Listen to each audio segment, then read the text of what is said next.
Hello, welcome to another Frog Popstar video. Today, we have an important announcement. I passed 100 subs. That's very exciting. I also want to give a shout out to our friend here, Wound Hack. He sent me this poison bomb enchant. So if you want to see it, 18-second cooldown, 15-yard range, costs 40 energy, kind of unexpected.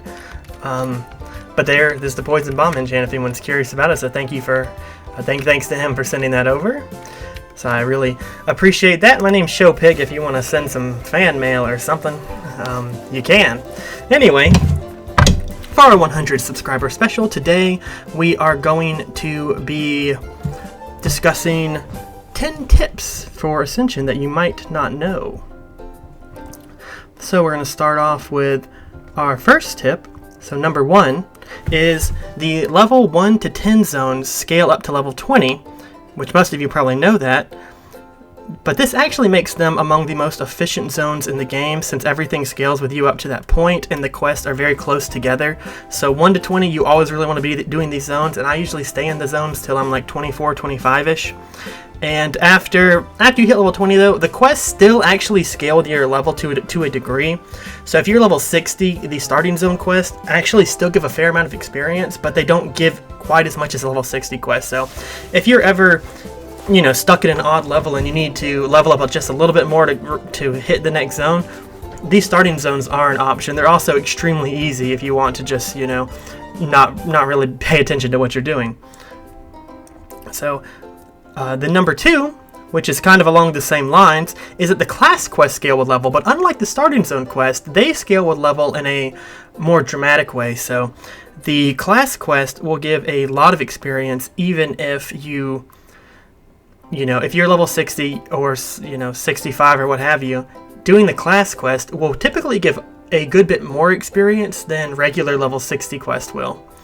And they scale in a way that's like they scale the same way that like an end of zone, like a boss quest or something would scale. It's really something. So they actually give a huge amount of experience, and usually there are several you can do that can be done, right around Stormwind and Orgrimmar, that are going to ask you to be killing like level 15 creatures. So it's a very easy way to get a huge amount of experience, and every Ascension level speedrun that involves questing has these quests involved in it because the experience from them is just that good. So really, when I usually do them is I hit 24 in like Elwyn Forest Durotar kind of area, and then I do these and get to 30 something because I don't really like the level 24 to 30 options, which is usually like Duskwood or Ashenvale or something, I think, or like Lower Barrens. But I think these quests can be kind of, the quests in these places can be a little bit slow, so Duskwood's better than the Horde ones, I think, but like as far as efficiency goes. But these quests are really good, and that's usually when I do them, but you can save them till later, and if you ever, just want to get a level or two in easily, you can do these at any level, and they're always great. So my third tip is making shortcuts on Ascension. Okay, so you can make shortcuts here. If you die on Ascension, you do not lose, if you res at the Spirit Healer, you don't get res sickness. You can instead, you just take some durability damage, and usually it doesn't really do anything to my gear. I think it doesn't always work, it doesn't always make you lose durability for some reason, because a lot of times I notice nothing changes. But if you're a lower level especially, this means nothing to you. It's going to cost very little, and that's gear you're probably going to replace anyway. But you can make shortcuts by dying this way, and you res at nearest town, or just res right there at the Spirit Healer. But you can also use this res at nearest town trick to, if you're on the if you are on the edge, if you're over here on the edge of this zone and you die, it might just port you straight into Blasted Lands if the Blasted Lands town is technically closer than the nearest Stranglethorn Vale town. That's not actually the case, but so for some of these zones it is that is how it works. So if you just got to be kind of smart with it. Look at the map. You can make some huge shortcuts on Ascension that way and really save yourself some time. And also, usually if you're doing a quest, when you're done, you die, you hit res in town, and you're probably next to where you turn the quest in, so it's very efficient in that way. So, something to think about. Another thing is all cities have a Goblin transporter you can use. And oh, unfortunately, I just hit that thing, so I can't mount up. But the Goblin transporter is a very efficient way to get around. Porting to major cities and Booty Bay is free, but if you want to port to some of the other odds and end locations, it is going to cost, I think it costs 8 gold. But so this is an example of one. Every city has one. Every city has got one of these somewhere. But you see, like Iron Forge is free, and then Silithus, 8 gold. Winter Spring, 8 gold. So you see, this is how they work. These are a very efficient way to get around. 8 gold really isn't much, you know, especially with how often gear drops on Ascension. You can easily make that back killing a few mobs. But getting from town to, you know, from town to town, really just, you don't really need a mage so much. If you don't need to know portals. I mean, because don't have classes on here. But you don't really need to know portals if you are smart with these. So something else to consider is these things. So my next tip, so this is number 5. Near PvP vendors, there is an honor vendor who sells insignias. I'll show you the Booty Bay one. Okay, these insignias are essential in making gold easily on Ascension. So there's a lot of ways to make gold on Ascension, but the easiest, just very simple, straightforward way is to grind mystic orbs. Go talk to this guy if you're Horde. It's this person. And you just get these. They're 42 gold for me because I've got some rep with Stormwind, of course, because I'm a human. So these are 42 gold for me. If you have no rep at all, they're 50 silver. 42 silver. But the no rep at all, they're 50 silver. So these are something to, you buy these, you put enchants on them, and you sell them on the auction house. Great way to make money. Very easy, very straightforward. Just check the enchants that are selling and turn your mystic orbs into those. Okay, and now kind of along the same line, my 6th tip, which is also done at the same vendor. He sells Tome of Specialization 2. 68k honor, which this is actually really easy to get if you just log in and do your daily honor quest and such. You'll be able to get this 68k honor very easily. These usually sell for a fair bit on the auction house, but also I recommend all your characters have a second spec. It's just, just a better way to do things. Having more specs on one character just makes sense.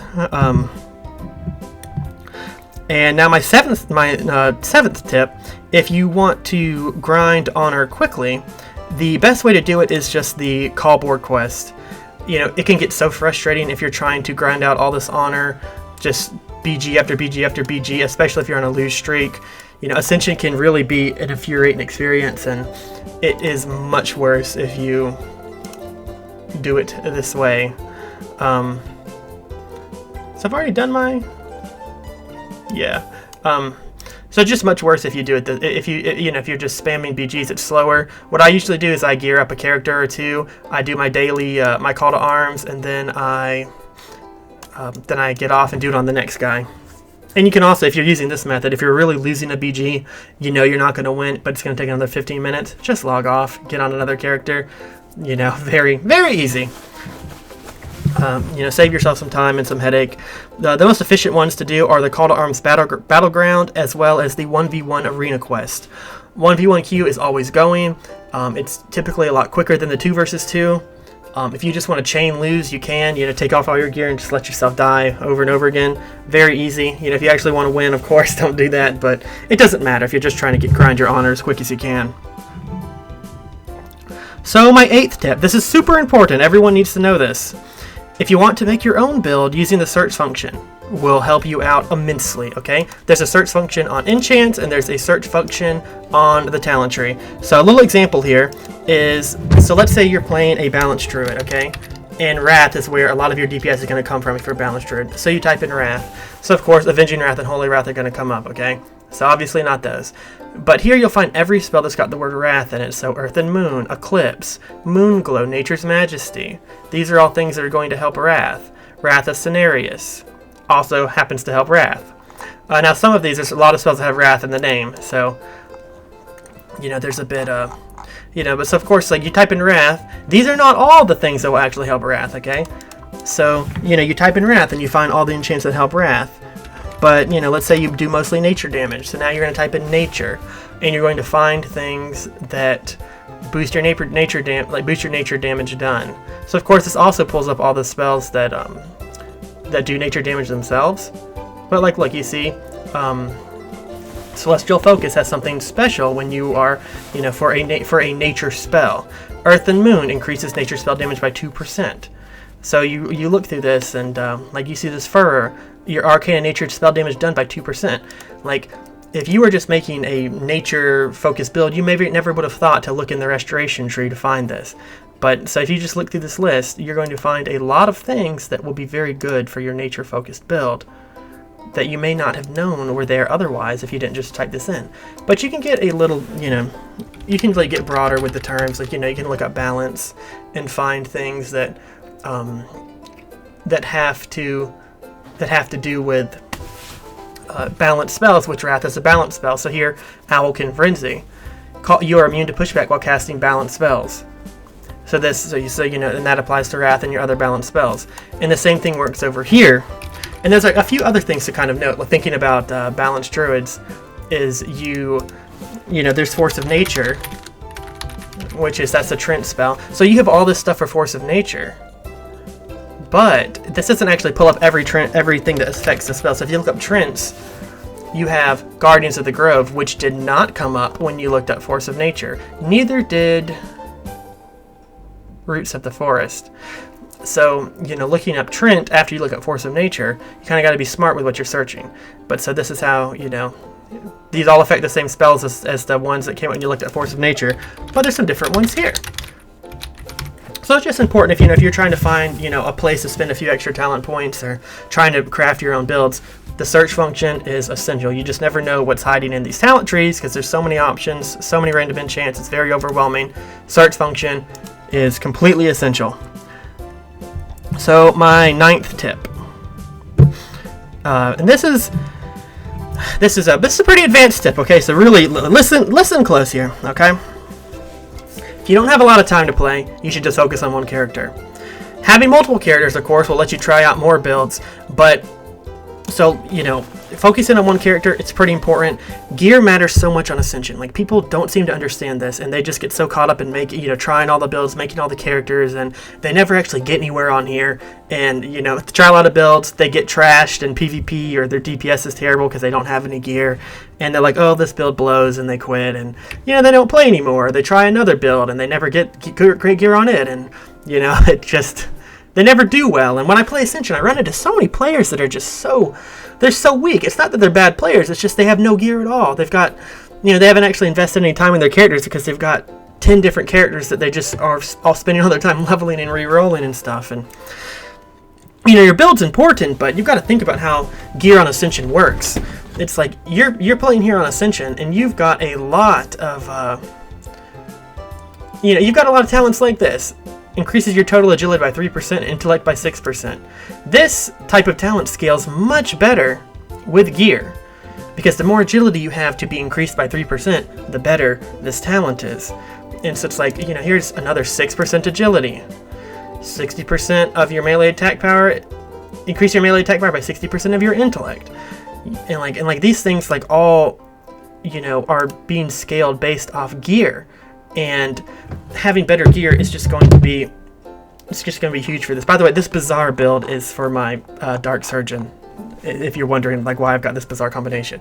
But anyway, so this actually makes gear even more important on Ascension than it usually is, because almost every build has all these stat multipliers that they're investing in. Okay, so this is huge. And another thing people don't know about, which is along with the gear thing, is the enchants. Enchants on Ascension are so powerful.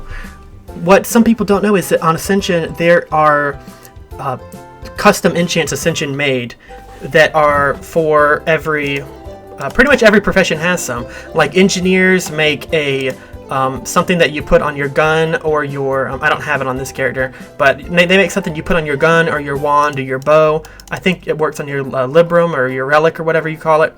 I think it works on those as well, and that gives you some stats. So that's from engineering. And enchanters have special weapon enchants that are better than the Burning Crusade, just the regular Burning Crusade versions. And I think blacksmith do a shoulder, an extra socket on your wrist or something, and but that pretty much every profession has one, and you know, you add those into the mix, and they usually are pretty expensive, but you add those into the mix, and they just give your character huge stats, huge boost.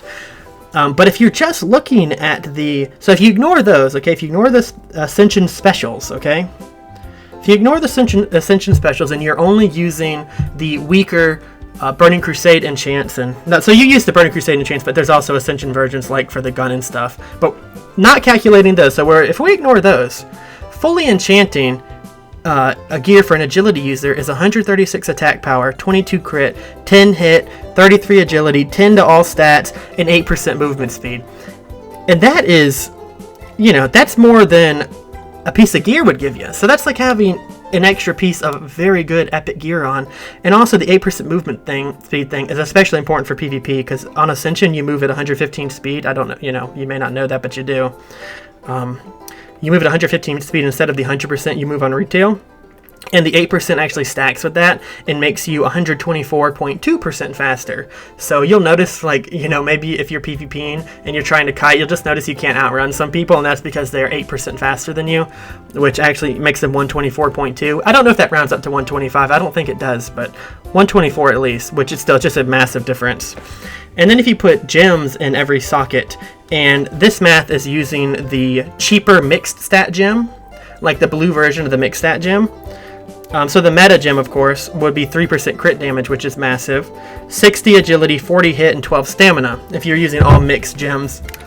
And you're getting your hit rate from that. Of course, if you're PvPing, you're going to go for more solid agility gems and stuff, but and of course, those numbers can be even higher if you shell out more gold for the nicer gems. But those stat increases, those are just massive, and they're going to make a huge difference. And having good gear is going to make a huge difference. And it's just so important to actually gear your characters on Ascension. It's really more important than your build, if I'm being honest. People with good builds are very important.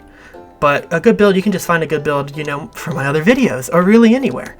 Or maybe make one yourself. It's not hard to make. It's really, it is hard to make a good build, but you can have an okay build and good gear, and you will absolutely trash people in PvP, and you will do huge DPS.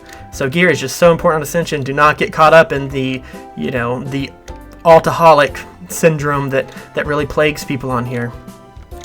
And also, you can really do a lot on one character. Like this guy I have here, he can, in pretty much the same gear, he can heal as a Dark Surgeon, tank as a Bear, do DPS with Beast and Blade or a Hunter build.